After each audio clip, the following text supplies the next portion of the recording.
नमस्ते बच्चों, कैसे हो आप लोग। उम्मीद है बहुत अच्छे से हो, खुश हो और स्वस्थ हो। मैं सोनिया गोसाई, आपकी हिंदी अध्यापिका। उम्मीद करती हूँ आप लोगों ने मुझे सब्सक्राइब किया हुआ है। तो बच्चों, आज हम पाठ 4 समास की पुनरावृत्ति करेंगे। इसमें सबसे पहले मैं आपको बताना चाहती हूँ समास कहते किसको हैं, यानी समास की परिभाषा। बेटा, समास का अर्थ होता है शाब्दिक अर्थ संक्षिप्त करना, अर्थात छोटा करना। दो या दो से अधिक शब्दों को मिलाकर संक्षिप्त करके नया शब्द बनाने की प्रक्रिया को समास कहते हैं। समास के 6 भेद होते हैं। पहला है, इसमें देखिए आप, अव्ययी भाव समास। अब अव्ययी भाव समास उस समास को कहते हैं जिस समास का पहला पद प्रधान या अव्ययी होता है, उसे हम अव्ययी भाव समास कहते हैं। अव्ययी का अर्थ होता है बेटा नॉन चेंजेबल, जो बदलता नहीं है। ठीक है, इसके उदाहरण में आप लिख सकते हैं प्रतिवर्ष या आजीवन। दूसरा समास होता है तत्पुरुष समास। इस समास का दूसरा पद प्रधान होता है, उसे हम तत्पुरुष समास कहते हैं। इस समास में बेटा कारक चिन्हों का लोप होता है। कारक चिन्ह आपको पता ही होंगे, को, के लिए, में, से आदि। ठीक है, इसके उदाहरण में आप कह सकते हो जैसे धनहीन, तो धन से हीन, यहाँ पे से शब्द का लोप हो गया। या फिर शिव भक्त, तो इसका क्या होता है शिव का भक्त, यहाँ पे का शब्द का लोप हो गया। तो ये तत्पुरुष समास के उदाहरण हैं। यहाँ नंबर 3 पे है बेटा द्विगु समास। जिस समास का पहला पद संख्यावाचक विशेषण हो वह द्विगु समास कहलाता है। यानी कि इसमें जो पहला शब्द होता है बेटा, उसमें कोई ना कोई संख्यावाचक शब्द होता है। वो जैसे कि त्रिभुज, 3 भुजाओं का समूह, या नवरत्न, 9 रत्नों का समूह। अगला है द्वंद्व समास। इस समास में दोनों पद प्रधान होते हैं तथा विग्रह करने पर, यानी इनको अलग करने पर, इनके बीच में और, तथा, अथवा आदि शब्द लगते हैं। इसके उदाहरण में आप कह सकते हो जैसे लेन देन, तो लेन देन में क्या होता है लेना या देना। माता पिता, माता पिता में हम क्या लगाते हैं माता और पिता। इसके बाद आता है कर्मधारय समास। कर्मधारय समास में बेटा दोनों पदों में उपमेय उपमान या विशेषण विशेष्य का संबंध होता है, उसे हम कर्मधारय समास कहते हैं। यानी कि यहाँ पर किसी एक वस्तु की विशेषता बताई जाती है, उसे हम क्या कहते हैं विशेषण, और जिस वस्तु की विशेषता बताई जा रही है उसे हम क्या कहते हैं विशेष्य। तो विशेषण विशेष्य का संबंध होता है। या फिर उपमेय और उपमान, अर्थात कि किसी एक चीज की उपमा की जाती है किसी दूसरी चीज से, यानी उसको उसके समान बताया जाता है। उदाहरण के लिए आप देखो चंद्रमुख, तो इसका क्या बनेगा समास विग्रह, चंद्रमा के समान मुख। अगला है बहुव्रीहि समास। अब बहुव्रीहि समास क्या होता है बेटा, इसमें ना तो पहला पद प्रधान होता है और ना दूसरा, दोनों ही पद मिलकर किसी तीसरे की तरफ संकेत करते हैं, अर्थात किसी तीसरे के बारे में बात की जाती है इसमें। जैसे उदाहरण को मैं आपको बताना चाहती हूँ, नीलकंठ, नीला है कंठ जिसका, अर्थात कौन शिव, तो यहाँ पे शिव जी के बारे में बात हो रही है, तो ये बहुव्रीहि समास हो जाएगा। या फिर आप इसमें उदाहरण ले सकते हो दशानन, यानी दश है आनन जिसके। अब किसके होते हैं दशानन, आपको पता है रावण, रावण को कहते हैं ना दशानन, तो यहाँ पे रावण के बारे में बात हो रही है, तो ये बहुव्रीहि समास हो जाएगा बेटा। तो आप ध्यान दीजिएगा, इन सभी की परिभाषाएं और उदाहरण अच्छे से याद कर लीजिएगा। यहाँ पर मैं आपको प्रैक्टिस के लिए यानी अभ्यास के लिए 2 शब्द करवा रही हूँ, जिसमें हमें समास विग्रह करना है और समास का नाम भी बताना है। जैसे कि पीताम्बर, ये शब्द है, इसका समास विग्रह हम करते हैं तो क्या होता है, पीला है अंबर जिसका, कौन, अर्थात कृष्ण। तो यहाँ पे कौन सा समास हो गया, बहुव्रीहि समास। इसके बाद यज्ञशाला, दूसरा शब्द, यज्ञशाला का समास विग्रह जब हम करेंगे तो हम क्या लिखेंगे, यज्ञ के लिए शाला। लेकिन ये कौन सा समास है, अब तत्पुरुष समास, क्यों? क्योंकि यहाँ पे के लिए शब्द जो है यहाँ पर लोप हो गया है ना। मैंने आपको कहा था जो तत्पुरुष समास होते हैं वहां पे कारक चिन्हों का लोप होता है। तो बेटा इस पाठ से संबंधित जो मैंने पीछे वीडियो बनाए हैं आप वो भी दोबारा से देख लीजिएगा, और अपनी कॉपी में जो भी आपने कार्य किया है, पुस्तक में जो भी अभ्यास कार्य किया, आप सभी कुछ याद कर लीजिएगा। अगला है बेटा पाठ 5 शब्द निर्माण। इसके अंतर्गत हमने उपसर्ग और प्रत्यय के बारे में पढ़ा था। मैंने आपको बताया था पाठ 5 शब्द निर्माण में उपसर्ग क्या होते हैं। जो शब्दांश किसी शब्द के आगे लगकर उसके अर्थ में परिवर्तन ला देते हैं उन्हें हम उपसर्ग कहते हैं। उपसर्ग 4 प्रकार के होते हैं बेटा। कौन कौन से होते हैं यहाँ देखिएगा। हिंदी के उपसर्ग होते हैं, संस्कृत के उपसर्ग होते हैं, उर्दू के उपसर्ग होते हैं और संस्कृत के अव्यय होते हैं। यानी कुछ ऐसे शब्दांश होते हैं जो हिंदी, संस्कृत या उर्दू भाषा के होते हैं, तो वो किसी भी मूल शब्द के आगे जब हम लगाते हैं तो उसके अर्थ में परिवर्तन आ जाता है। इसके बाद हम प्रत्यय देखते हैं बेटा। यहाँ पर मैं आपको संक्षिप्त में बता रही हूँ, आप ज़्यादा विस्तार के लिए इससे रिलेटेड जो मैंने पहले वीडियो बनाए हैं आप वो ज़रूर देखिएगा। प्रत्यय क्या होते हैं? प्रत्यय वे शब्दांश होते हैं जो किसी मूल शब्द के अंत में लगकर उसके अर्थ में परिवर्तन ला देते हैं, वे प्रत्यय कहलाते हैं। ठीक है, यानी मूल शब्द के पीछे लगते हैं प्रत्यय, और उपसर्ग कहाँ लगते हैं? उपसर्ग आगे लगते हैं। प्रत्यय 2 प्रकार के होते हैं बेटा। 2 प्रकार के कौन कौन से? एक कृत प्रत्यय होता है और एक तद्धित प्रत्यय होता है। अब आपको पता होना चाहिए कृत प्रत्यय क्या होते हैं। कृत प्रत्यय वो प्रत्यय होते हैं जो क्रिया के साथ प्रयोग किए जाते हैं या क्रिया वाले शब्दों के साथ लगते हैं ये प्रत्यय। और तद्धित प्रत्यय वो प्रत्यय होते हैं बेटा जो संज्ञा, सर्वनाम या विशेषण के साथ प्रयोग किए जाते हैं। उदाहरण के लिए बेटा यहाँ पे देखो आप, लड़ जमा आई। अब लड़ना क्या होता है? लड़ना क्रिया है और इसके साथ आई प्रत्यय अगर लग जाता है तो शब्द क्या बनता है हमारा? लड़ाई। ठीक है, पढ़ जमा आई।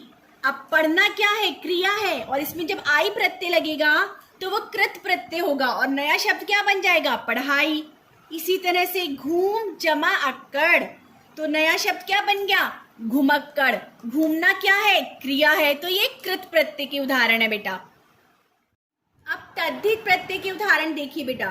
तद्धित प्रत्यय में फल जमा वाला। फल हमारा क्या है? शब्द, संज्ञा शब्द है, और इसमें वाला प्रत्यय लग गया तो नया शब्द क्या बना? फल वाला। इसी पाठ का बेटा अब हम एक अभ्यास कार्य देख लेते हैं। यहाँ पे लिखा है निम्नलिखित मूल शब्दों में उपसर्ग और प्रत्यय दोनों लगाइए। तो यहाँ पे कुछ मूल शब्द दिए गए हैं आपको, उसमें आपको उपसर्ग भी लगाना है और प्रत्यय भी लगाने हैं और एक नया शब्द बनाना है। यह आपकी पुस्तक में ही है बेटा, आप देख लीजिएगा अपनी पुस्तक में। यहाँ पे मैंने पहला शब्द लिखा है उपकार। उपकार में मैंने उपसर्ग लगाया है पर और प्रत्यय लगाया है ई, और नया शब्द बना दिया परोपकारी। दूसरा है रोध शब्द। यहाँ पर मैंने वी लगाया है उपसर्ग और ई लगाया है प्रत्यय, तो नया शब्द बना दिया विरोधी। अगला शब्द है समाज। यहाँ पे मैंने अ उपसर्ग लगाया है और इक जो है मैंने प्रत्यय लगा दिया, तो यहाँ पे नया शब्द बन गया असामाजिक। फिर है नाम, तो नाम के आगे मैंने बद जो है उपसर्ग लगा दिया और ई जो है मैंने प्रत्यय लगा दिया, तो ये बन गया बदनामी। फिर है योग शब्द। योग शब्द में मैंने उपसर्ग लगाया है और ई प्रत्यय लगाया है और नया शब्द मैंने बना दिया उपयोगी। इसके बाद एक वहाँ पर बुक में आपके दिया हुआ शब्द विश्वास। इसमें मैंने अंत जो है उपसर्ग लगा दिया बेटा और ई जो है मैंने प्रत्यय लगा दिया और नया शब्द बनाया मैंने अंधविश्वासी। आपकी पुस्तक में कुछ अन्य शब्द दिए गए हैं बेटा, मैं आपको बता देती हूँ। एक बल शब्द दिया गया है, अगर आपने इसमें उपसर्ग में अ लगाया और प्रत्यय में भी अ लगा दिया तो ये बन जाएगा अबला। अबला नारी बोलते हैं ना हम। इसी तरह से राह शब्द दिया हुआ है, राह में आपने उपसर्ग लगा दिया हम और प्रत्यय में लगा दिया आपने ई, तो क्या बन जाएगा? हमराही। अब एक मैंने यहाँ पर और आपके लिए एग्जाम्पल लिया है कि आपको इस तरह से क्वेश्चन भी मिल सकते हैं एग्जाम में। यहाँ पे मैंने क्वेश्चन को चेंज करा है। यहाँ पे मैंने लिखा है निम्नलिखित शब्दों में से उपसर्ग व प्रत्यय अलग कीजिए। तो आपको पता होना चाहिए जिस तरह से हमने यहाँ पहले क्वेश्चन में उपसर्ग और प्रत्यय जोड़े थे, वैसे ही हमें इस प्रश्न में उपसर्ग और प्रत्यय अलग करने हैं। कैसे अलग करने हैं? जैसे यहाँ पे लिखा हुआ है शब्द हमारा परतंत्रता। यहाँ पर मैंने उपसर्ग पर ले लिया, अलग कर दिया, मूल शब्द मैंने तंत्र कर दिया इसको, और प्रत्यय में मैंने ता लगा दिया, तो ये अलग अलग हो गए, पर जमा तंत्र जमा ता। अगर हम इनको जोड़ते हैं तो क्या बन जाता है? परतंत्रता। इसके बाद अगला शब्द यहाँ पे है प्रतियोगी। यहाँ पर भी आपको उपसर्ग और प्रत्यय अलग करने हैं, मूल शब्द अलग करना है। तो आप कैसे करेंगे? आपने उपसर्ग लिया प्रति और ई लिया आपने प्रत्यय, और बीच में मूल शब्द क्या आ गया? योग। तो क्या बन गया? प्रति जमा योग जमा ई, प्रतियोगी। अगला शब्द है परोपकारी। यहाँ पर उपसर्ग है, उपकार मूल शब्द है और ई प्रत्यय है, तो पर जमा उपकार जमा ई, और नया शब्द क्या बना? परोपकारी। इसके बाद हम देखते हैं बेटा पाठ 6 शब्द विचार। इसके अंतर्गत हमें सबसे पहले पता होना चाहिए शब्द क्या होते हैं, यानी शब्द किसे कहते हैं। वर्णों के सार्थक समूह को शब्द कहते हैं।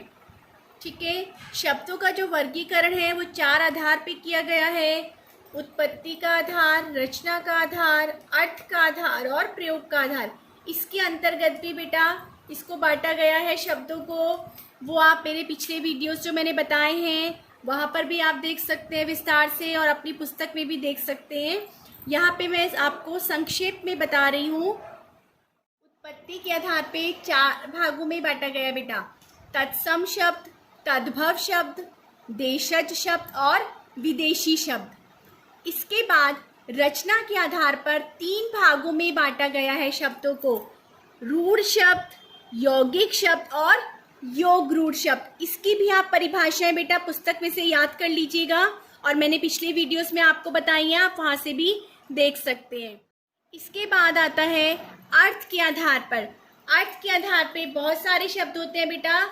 एकार्थक शब्द होते हैं, यानी एक अर्थ वाले। अनेकार्थक होते हैं, जिसके अनेक अर्थ निकलते हैं।